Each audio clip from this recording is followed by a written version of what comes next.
ನನ್ನ ಸೂರಿ ಸಂತೆ ಚಾನಲ್ನ ನೋಡ್ತಾ ಇರೋ ಎಲ್ಲ ನನ್ನ ಆತ್ಮೀಯ ಬಂಧುಗಳಿಗೆ ನಮಸ್ಕಾರ. ಚಿನ್ನ ಅಂದರೆ ಯಾರಿಗಿಷ್ಟ ಇಲ್ಲ ಹೇಳಿ. ಮನೆಗಳಲ್ಲಿ ಯಾವುದೇ ಶುಭ ಸಮಾರಂಭಗಳು ಅಥವಾ ಶುಭ ಕಾರ್ಯಕ್ರಮಗಳು ಬಂದರೆ ಅಥವಾ ಆ್ಯನಿವರ್ಸರಿಗಳು ಬಂದರೆ ಹೋಗಿ ಚಿನ್ನವನ್ನು ತೊಗೊಳ್ಳೋದು ಸರ್ವೇ ಸಾಮಾನ್ಯ. ಕೆಲವು ಸಲ ನಾವು ನಮ್ಮ ಹತ್ರ ಇರೋ ಹಳೆ ಚಿನ್ನನ ಕೊಟ್ಟು ಹೊಸ ಚಿನ್ನವನ್ನು ಖರೀದಿ ಮಾಡ್ತೀವಿ.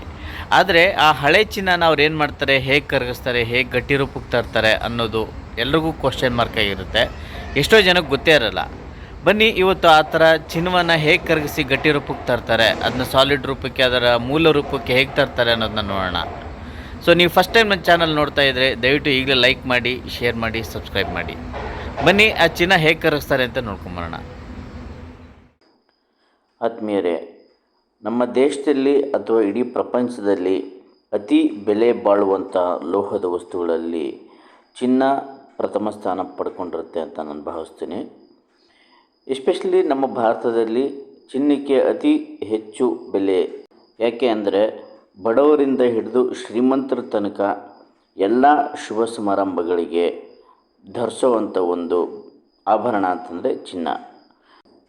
ಆದರೆ ಅದೇ ಚಿನ್ನವನ್ನು ನಾವು ನಮಗೆ ಬೇಡ ಅಂಥೇಳಿ ಎಕ್ಸ್ಚೇಂಜ್ ಮಾಡೋಕ್ಕೆ ಹೋದಾಗ ಅಥವಾ ಅದನ್ನ ಕೊಟ್ಟು ಬೇರೆ ಚಿನ್ನ ತೊಗೊಳಕ್ಕೆ ಹೋದಾಗ ಅದನ್ನ ಹೇಗೆ ಮೆಲ್ಟ್ ಮಾಡ್ತಾರೆ ಅಂತ ಯಾರಿಗೂ ಗೊತ್ತಿರಲ್ಲ. ಬನ್ನಿ ಇವತ್ತು ಅಂಥ ಚಿನ್ನವನ್ನು ಕರಗಿಸಿ ಹೇಗೆ ಗಟ್ಟಿ ಚಿನ್ನವಾಗಿ ಮಾಡ್ತಾರೆ ಅನ್ನೋದನ್ನ ತೋರಿಸ್ತೀನಿ. ನಾವು ಲಕ್ಷಾಂತರ ರೂಪಾಯಿ ಕೊಟ್ಟು ಕೊಂಡಂಥ ಆಭರಣಗಳು ನಮ್ಮ ಕಣ್ಣೆದುರಿಗೆ ಹೇಗೆ ಕ್ಷಣಾರ್ಧದಲ್ಲಿ ಅದು ಕರಗಿ ಗಟ್ಟಿ ಚಿನ್ನವಾಗಿ ತನ್ನ ರೂಪವನ್ನು ಪಡ್ಕೊಳ್ಳುತ್ತೆ ಅನ್ನೋದು ನಿಜವಾಗ್ಲೂ ಈ ವಿಡಿಯೋ ನೋಡಿದ್ರೆ ಭಾಳ ಆಶ್ಚರ್ಯ ಅನಿಸುತ್ತೆ. ಸೊ ಬನ್ನಿ ಆ ಥರದ್ದು ವಿಡಿಯೋ ನೋಡೋಣ.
ನೋಡಿದ್ರಲ್ಲ ಆತ್ಮೀಯರೇ, ಚಿನ್ನವನ್ನು ಹೇಗೆ ಕರಗಿಸಿ ಗಟ್ಟಿಯ ರೂಪಕ್ಕೆ ತೊಗೋತಾರೆ ಅಂತ. ನಾವು ಒಂದು ಚಿನ್ನ ತೊಗೋಬೇಕಾದ್ರೆ ಎಷ್ಟೆಲ್ಲ ಕಷ್ಟಪಟ್ಟಿರ್ತೀವಿ, ಲಕ್ಷಾಂತರ ರೂಪಾಯಿ ಖರ್ಚು ಮಾಡಿ ತೊಗೊಂಡಿರ್ತೀವಿ. ಆದರೆ ಒಂದು ಕ್ಷಣದಲ್ಲಿ ನಮ್ಮ ಕಣ್ಣೆದುರಿಗೆ ಆ ಚಿನ್ನ ಹೇಗೆ ಕರಗಿ ಲಿಕ್ವಿಡ್ ರೂಪನ ತೊಗೊಂಡು ಮತ್ತೆ ಗಟ್ಟಿಯಾಗುತ್ತೆ ಅಂತ. ನಿಜವಾಗ್ಲೂ ಈ ವಿಡಿಯೋ ಭಾಳ ವಿಶೇಷ ಅನಿಸುತ್ತೆ. ಖಂಡಿತ ನಿಮ್ಗೆ ಇಷ್ಟ ಆಗಿದ್ದರೆ ಎಲ್ಲರಿಗೂ ಶೇರ್ ಮಾಡಿ, ಲೈಕ್ ಮಾಡಿ. ಮತ್ತೆ ಈ ಥರ ವಿಶೇಷವಾದ ವಿಡಿಯೋಗಳಿಗೆ ನೋಡ್ತಾ ಇರಿ Surya Sante channel. Thank you so much.